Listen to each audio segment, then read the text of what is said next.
ಕುಲವೆಂದು ಹೊಡೆದಾಡದಿರಿ, ನಿಮ್ಮ ಕುಲದ ನೆಲೆಯನೇನಾದರೂ ಬಲ್ಲಿರಾ.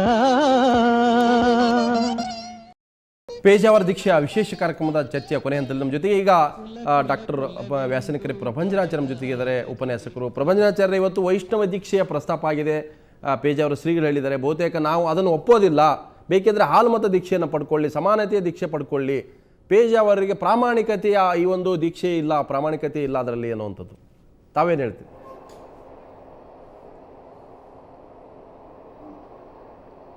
ವೈಷ್ಣವ ದೀಕ್ಷೆ ಅಂದರೆ ಸಮಾನತೆಯ ದೀಕ್ಷೆನೇ. ವೈಷ್ಣವ ದೀಕ್ಷೆ ಅಂದರೆ ಅರ್ಥ ಏನು? ವಿಷ್ಣು ಸರ್ವೋತ್ತಮತ್ವವನ್ನು ಒಪ್ತಕ್ಕಂಥ ದೀಕ್ಷೆ.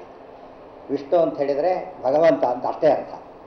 ಭಗವಂತ ಸರ್ವೋತ್ತಮ ಅಂತ ಒಪ್ಪಿದಾಗ ಅದು ಸಮಾನತೆಯ ದೀಕ್ಷೆ ಆಯಿತೇ ಹೊರತು ಒಂದು ಕೋಮಿನ ದೀಕ್ಷೆ ಆಗಲಿಲ್ಲ. ಆ ದೃಷ್ಟಿಯಿಂದ ಪೇಜಾವರ ಶ್ರೀಗಪ್ಪ ಏನು ವೈಷ್ಣವ ದೀಕ್ಷೆ ಅಂತ ಹೇಳ್ತಾರೆ, ಅದು ಸಮಾನತೆಯ ದೀಕ್ಷೆನೇ ಹೊರತು ಮತ್ತೊಂದು ಹೆಸರು ಅಷ್ಟೇ ಅದಕ್ಕೆ. ಅದು ಬೇರೆ ಅರ್ಥ ಕಂಡುಕೊಳ್ಳೋ ಕಾರಣ ಇಲ್ಲ.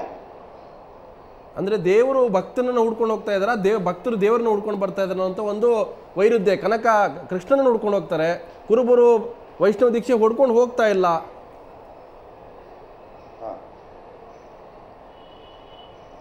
ತಾಯಿ ಮಗು ಹುಡ್ಕೊಂಡು ಹೋಗುತ್ತೋ, ಮಗು ತಾಯಿ ಹುಡ್ಕೊಂಡು ಹೋಗುತ್ತೋ ಅಂತ ಕೇಳಿದಾಗಿದೆ. ಭಗವಂತನನ್ನು ಭಕ್ತ ಹುಡುಕ್ತಾನೆ, ಭಗವಂತ ಭಕ್ತನನ್ನು ಹುಡುಕ್ತಾನೆ, ಭಗವಂತ ಭಕ್ತನನ್ನು ಪರೀಕ್ಷೆ ಮಾಡ್ತಾನೆ.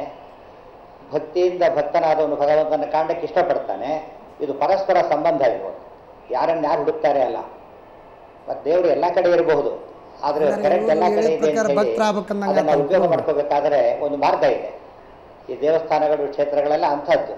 ಆ ಹಿನ್ನೆಲೆಯಲ್ಲಿ ಕನಕದಾಸರು ಉಡುಪಿ ಕೃಷ್ಣ ಅನ್ವೇಷಣೆ ಮಾಡ್ಕೊಂಡು ಹೊರಟರು. ಭಗವಂತ ಅವರ ಭಕ್ತಿಗೆ ಮೆಚ್ಚಿದ, ಅನುಗ್ರಹ ಮಾಡಿದ. ಅವರು ವಿಷ್ಣು ಸರ್ವೋತ್ತಮತ್ವವನ್ನು ಮೆಚ್ಚಿದರು, ಹಾಡಿದರು, ಬೋಧಿಸಿದರು ಕೂಡ. ಅದರಲ್ಲಿ ಸಮಾನತೆಯ ಸಂಪೂರ್ಣ ಅಂಶ ಇದೆ ಹೊರತು ಬೇರೆ ವಿವಾದ ಕಾರಣವೇ ಇಲ್ಲ ಅದರಲ್ಲಿ. ಹಾಗಾದರೆ ವೈಷ್ಣವ ದೀಕ್ಷೆ ಪಡೆಯುವಂಥ ಕುರುಬರಿಗೆ ಯಾವ ಮಾನ್ಯತೆಗಳಿರ್ತವೆ? ಸರ್ವಮಾನ್ಯತೆ, ಶ್ರೇಷ್ಠತೆ, ಆಧ್ಯಾತ್ಮಿಕ ಸಮಾನತೆ ಎಲ್ಲವೂ ಸಿಗುತ್ತಾ ಅಂತ? ವೈಷ್ಣವ ದೀಕ್ಷೆ ಖಂಡಿತ. ವೈಷ್ಣವತ್ವ ಬೇರೆ, ಬ್ರಾಹ್ಮಣ್ಯ ಬೇರೆ. ನೆನಪಿರಲಿ, ಜಾತಿ ಬೇರೆ, ಮತ ಬೇರೆ. ಬ್ರಾಹ್ಮಣ ಬೇರೆ, ಬ್ರಾಹ್ಮಣ್ಯ ಬೇರೆ. ಸಾರ್ವಕಾಲಿಕವಾದದ್ದು, ಸಾರ್ವಜನಿಕವಾದದ್ದು. ಇವತ್ತು ಯಾವ ಬ್ರಾಹ್ಮಣ್ಯನೇ ಬೇರೆ, ವೈಷ್ಣವತ್ವ ಬೇರೆ. ಇವತ್ತು ವೈಷ್ಣವತ್ವ ಅನ್ನೋದು ಇವತ್ತು ಪಾರ್ಟಿಗಳು ಬೇರೆ, ಇಂಡಿಯನ್ ಸಿಟಿಸನ್ಶಿಪ್ ಬೇರೆ. Citizen of India, Indian citizen of India ಅಷ್ಟೇನೆ. ಇವು ಪಾರ್ಟಿಗಳು ಬೇರೆ.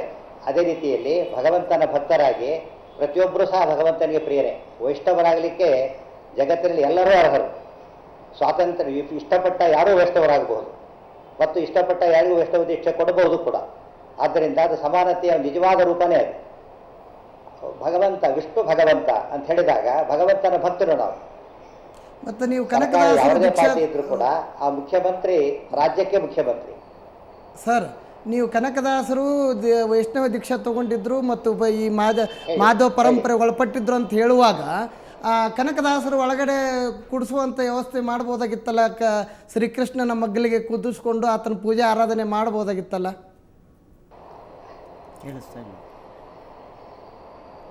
ನೀವು ಹೇಳ್ತೀರಿ ವೈಷ್ಣವ ದೀಕ್ಷೆ ಮೊದಲು ಹೇಳಿದೆ, ಭಾಗ ಒಂದಿದೆ. ಪ್ರತಿಯೊಂದು ಪಕ್ಷದಲ್ಲೂ ಕೂಡ ಸಾರ್ವಜನಿಕವಾದ ಅಂಶ ಒಂದಿದೆ ಮತ್ತು ಪಕ್ಷಕ್ಕೆ ಸಂಬಂಧಪಟ್ಟ ಬಯಲಾಗಲು ಕೆಲವಿರುತ್ತೆ. ಇವತ್ತು ಉಡುಪಿ ಕೃಷ್ಣನ ಪೂಜೆಯನ್ನು ಒಂದು ನಿಯಮಾನುಸಾರವಾಗಿ ಅಷ್ಟಮಠಾಧೀಶರೇ ಮಾಡ್ತಕ್ಕಂಥ ಪದ್ಧತಿ ಬಂತು. ಆ ಹಿನ್ನೆಲೆಯಲ್ಲಿ ಉಳಿದವರಿಗೆ ಅವಕಾಶ ಇಲ್ಲ. ತಿರುಪತಿಗೆ ಹೋಗ್ತೀರಿ, ನಿಮ್ಮ ಕೈಲಿ ಬಿಟ್ಟು ಪೂಜೆ ಮಾಡಿಸ್ತಾರೆ? ಇವತ್ತು ಮಾಡಿಸೋದಿಲ್ಲ. ಅರ್ಚಕರೇ ಪೂಜೆ ಮಾಡ್ತಾರೆ. ಇವತ್ತು ಇವರು ಸಮಾನತೆ ಅಂತ ಹೇಳಿದರೆ ಅರ್ಚಕರಲ್ಲಿ ಭೇದ ಭಾವ ಇಲ್ಲದೆ ಪೂಜೆ ಮಾಡಿಸೋದೇ ಹೊರತು ಎಲ್ಲರೂ ಎಲ್ಲ ದೇವರು ಬಿಟ್ಟೋ ಅಂಶ ಇಲ್ಲ.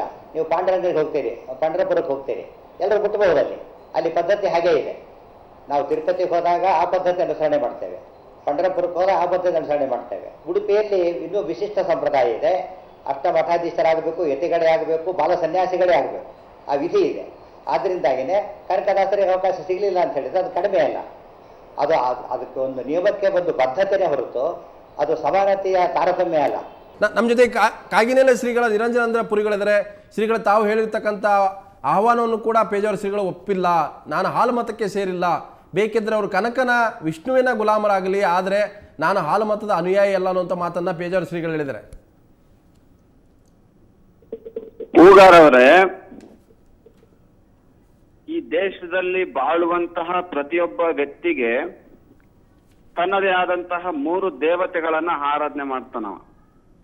ಒಂದು ಮನೆ ದೇವರು, ಮತ್ತೊಂದು ಇಷ್ಟ ದೇವರು, ಮತ್ತೊಂದು ಗ್ರಾಮ ದೇವತೆ. ಕನಕದಾಸರ ಮನೆ ದೇವರು ಬೀರಪ್ಪ, ಅವರ ಇಷ್ಟ ದೇವರು ಕೃಷ್ಣ. ಕೃಷ್ಣವನ್ನ ಆರಾಧನೆ ಮಾಡಿದ ಅನ್ನುವಂತ ಒಂದೇ ಒಂದು ಉದ್ದೇಶಕ್ಕೆ ಅವರಿಗೆ ವೈಷ್ಣವ ದೀಕ್ಷೆಯನ್ನ ಪಡ್ಕೊಂಡಿದ್ದಾರೆ ಅನ್ನುವಂಥದ್ದು ಅವರ ಜೀವನ ಚರಿತ್ರೆಯಲ್ಲಿ ಎಲ್ಲೂ ಬಂದಿಲ್ಲ. ಅವರಿಗೆ ವೈಷ್ಣವ ದೀಕ್ಷೆಯನ್ನ ಕೇಳಕ್ ಹೋದಂತ ಸಂದರ್ಭದಲ್ಲಿ ಕುರುಬನಿಗೇನು ಕೋಣನ ಮಂತ್ರ ಅಂತಂದು ಹೇಳ್ದಂತ ಈ ಸಮುದಾಯ ವೈಷ್ಣವ ದೀಕ್ಷೆಯನ್ನ ಪಡ್ಕೊಂಡಿದ್ದಾರೆ ಅಂತಂದು ಹೇಳೋದು ಇದೊಂದು ನಾಚಿಕೆಗೇಡು ಅನ್ನುವಂಥದ್ದನ್ನ ಬಹಳ ಸ್ಪಷ್ಟವಾಗಿ ಹೇಳ್ಬೇಕಾಗುತ್ತೆ. ಕನಕದಾಸರಿಗೆ ವೈಷ್ಣವ ದೀಕ್ಷೆ ಆಗಿಲ್ಲ, ಅವರು ವೈಷ್ಣವ ಧರ್ಮವನ್ನ ಪ್ರೀತಿಸಿದ್ರು, ಅವರು ಕೃಷ್ಣನನ್ನ ಆರಾಧಿಸಿದ್ರು. ಅಲ್ಲ, ನೀವು ಅದೇ ಪ್ರೀತಿಯಿಂದ ಅಪ್ಕೊಳ್ಳಿ ಅಂತ ಹೇಳ್ತಾ ಇದಾರೆ ಅವರು.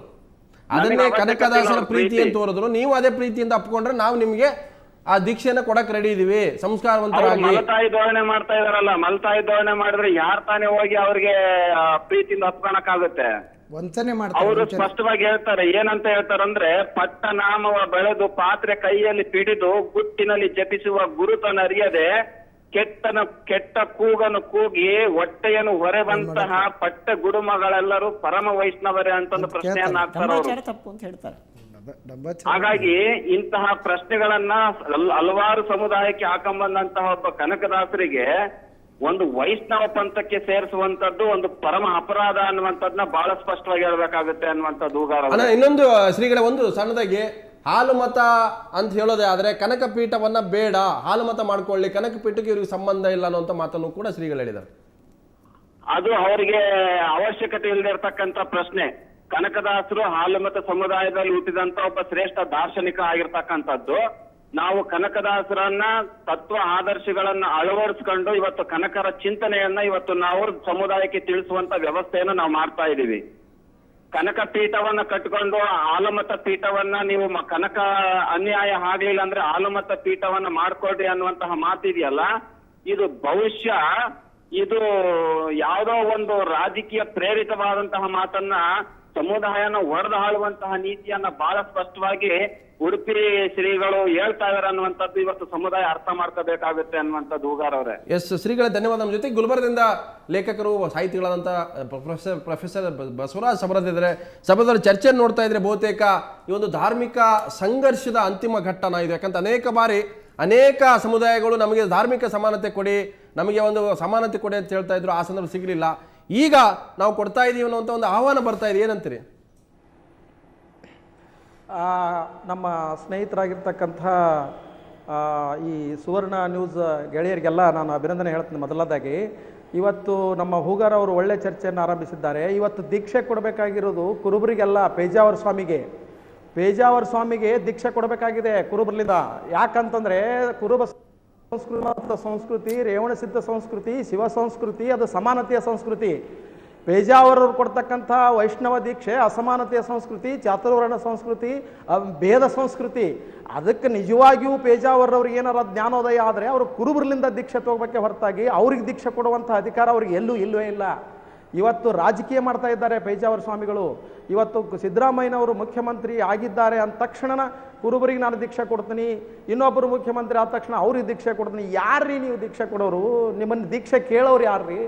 ಇವತ್ತು ಇಡೀ ಬಹುಸಂಖ್ಯಾತ ಸಮುದಾಯ, ಅಹಿಂದ ಸಮುದಾಯ, ದುಡಿಯುವ ಸಮುದಾಯ, ಕೆಳವರ್ಗದ ಸಮುದಾಯ ಇವತ್ತು ಸಾಂಸ್ಕೃತಿಕವಾಗಿ, ಧಾರ್ಮಿಕವಾಗಿ, ಸೈದ್ಧಾಂತಿಕವಾಗಿ ಬೆಳೆದು ನಿಂತಿದೆ. ಅವ್ರಲಿಂದ ದೀಕ್ಷೆ ತಗೊಳ್ರಿ ನೀವೆಲ್ಲ ಸ್ವಾಮಿಗಳು. ನೀವು ದೀಕ್ಷೆ ಕೊಡೋ ಕಾಲ ಹೋಯ್ತು. ನೀವು ನಿಮ್ಮ ದೀಕ್ಷೆ ಯಾರು ಕೇಳಲ್ಲ. ನೀವು ಹೇಳಿದ್ರು ಕೂಡ ಅದು ರಾಜಕೀಯ ಆಗ್ತದೆ ಮತ್ತು ನಿಮ್ಮ ಗೌರವವನ್ನು ನೀವು ಕಳ್ಕೋತೀರಿ.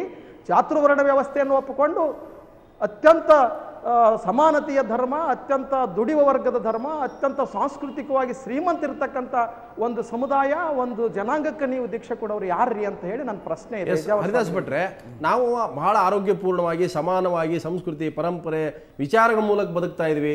ನಮಗೆ ನಮ್ಮದೇ ಆದಂಥ ಒಂದು ಬದುಕಿ ಘನತೆ, ಗೌರವ ಬರ್ತಾ ಇದೆ.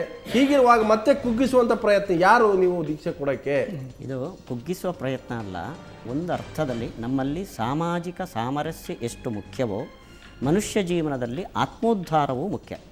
ಆತ್ಮೋದ್ಧಾರಕ್ಕೆ ಸಂಬಂಧಪಟ್ಟ ಒಂದು ವಿಷಯ ಈ ದೀಕ್ಷೆ. ಅದರಲ್ಲಿ ಯಾವ ದೀಕ್ಷೆಯನ್ನು ಯಾರು ಪಡಿಬೇಕು ಅಂದರೆ ಪರಂಪರಾಗತವಾಗಿ ಅವರ ಗುರುಗಳು ಯಾವುದನ್ನು ಈಗ ಅವರ ಕರ್ಮದ ಮೇಲೆ ಜಾತಿ ವ್ಯವಸ್ಥೆ ನಿಂತಿರೋದ್ರಿಂದ ನಾನು ಜಾತಿ ವ್ಯವಸ್ಥೆ ಮಾತಾಡಲಿಲ್ಲ ಇವರೇ. ಅಲ್ಲ, ಇದು ನಾನು ಸಮಾನತೆ ಧರ್ಮ ಅನ್ನೋದು ಅದು ಮತ್ತು ಬರ್ತದೆ ಸಮಾಜ. ಈಗ. ಅಲ್ಲ, ಅವರು ಕರ್ಮನ ಜಾತಿ ಧರ್ಮ ಅಂತ ತಿಳ್ಕೊಂತಾರೆ. ಗೊಂದಲದಾರ ಈಗ. ಧರ್ಮ ಮತ್ತು ಭಟ್ರು. ಧರ್ಮ ಜಾತ್ಯತೀತ ಅದು. ಧರ್ಮ ದ್ವಂದ್ವದಾಗಿದ್ದಾರೆ. ಜಾತ್ಯತೀತ. ನಾವು ಹೇಳುವಂಥದ್ದು ಪೇಜಾವರ ಶ್ರೀಗಳು ಅನಗತ್ಯ ಗೊಂದಲವನ್ನು ಬಹುದೊಡ್ಡ ಧಾರ್ಮಿಕ ಮುಖಂಡತ್ವವನ್ನು ವಹಿಸ್ಕೊಂಡಿರುವಂಥವರು ಹೇಳೋದು ಬೇಡ. ಕುರುಬರು ಅವ್ರದ್ದೇ ಆದಂಥ ವ್ಯವಸ್ಥೆಯ ಅಡಿಯಲ್ಲಿ ಅವರು ಸಂಸ್ಕಾರಯುತವಾಗಿ ಬದುಕ್ತಾ ಇದ್ದಾರೆ, ನ್ಯಾಯಯುತವಾಗಿ ಬದುಕ್ತಾ ಇದ್ದಾರೆ. ಅವ್ರನ್ನ ಅಸಂಸ್ಕೃತಿ ಹೋಗಿಲ್ಲ. ನಾವ್ಯಾರು ಅಲ್ಲ, ನಾವು ಹಂಗೆ ತಿಳ್ಕೊಂಡೇ ಇಲ್ಲ ಅಂತ ಹೇಳ್ತಾರೆ. ಈ ರೀತಿ ಭಾವನೆಗಳೇಕೆ ಅವ್ರಿಗೆ ದೀಕ್ಷೆ ಕೊಡ್ತೀವಿ ಅನ್ನುವಂಥದ್ದು, ಆಮೇಲೆ ನೀವು ಆ ಪೀಠ ಕಟ್ಕೊಳ್ಳಿ, ಈ ಪೀಠ ಮಾಡ್ಕೊಳ್ಳಿ, ಇದೆಲ್ಲ ಯಾಕೆ ಇವೆಲ್ಲ ಹೇಳೋದು ಬೇಡ. ಅದರಿಂದ ನಿಮಗೆ ಭಯ ಆಗ್ತಾ ಇದೆ.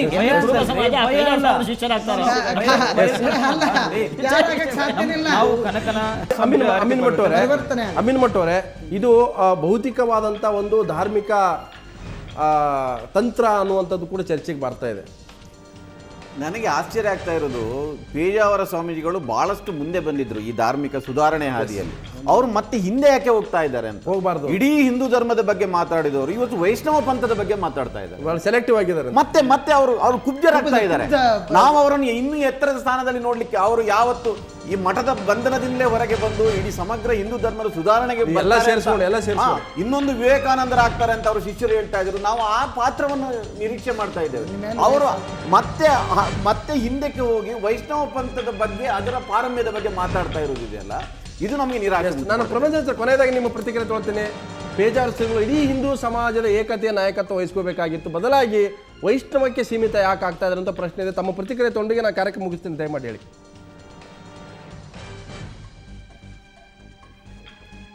ಎಸ್ ಶ್ರೀ ನಮಗೆ ಪ್ರಪಂಚ ಲಭ್ಯ ಆಗ್ತಲ್ಲ. ನಮ್ಗೆ ಕೊನೆಗೆ ನಿಮ್ಮನ್ನು ಕೇಳ್ತಾರೆ, ಎದುರಿಸ್ಬಿಟ್ರೆ ಕುಬ್ಜರ ಯಾಕೆ ಆಗ್ತಾ ಇದ್ದಾರೆ ಅನ್ನೋಂಥ ಪ್ರಶ್ನೆ ನಾನು ಮುಗಿಸ್ಬಿಡ್ತೀನಿ. ಪೇಜಾವರ ಸ್ವಾಮಿಗಳು ಸ್ಪಷ್ಟವಾಗಿ ಹೇಳಿದ್ದಾರೆ, ನನಗೆ ಒಟ್ಟು 3 ಬೇಲಿಗಳಿದೆ. ಒಂದು ಹಿಂದೂ ಸಮಾಜ, ಇನ್ನೊಂದು ಬ್ರಾಹ್ಮಣ ಸಮಾಜ, ಇನ್ನೊಂದು ಮಾಧ್ವ ಸಮಾಜ.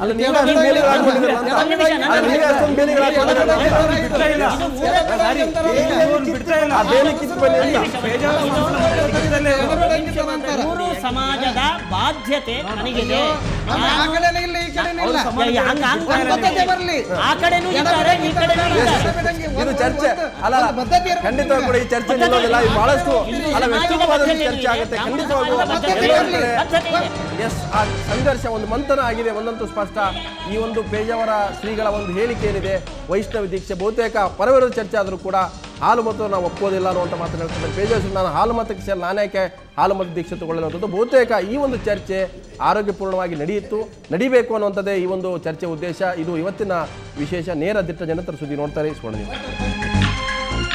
ಕುಲವೆಂದು ಹೊಡೆದಾಡದಿರಿ, ನಿಮ್ಮ ಕುಲದ ನೆಲೆಯನೇನಾದರೂ ಬಲ್ಲಿರಾ.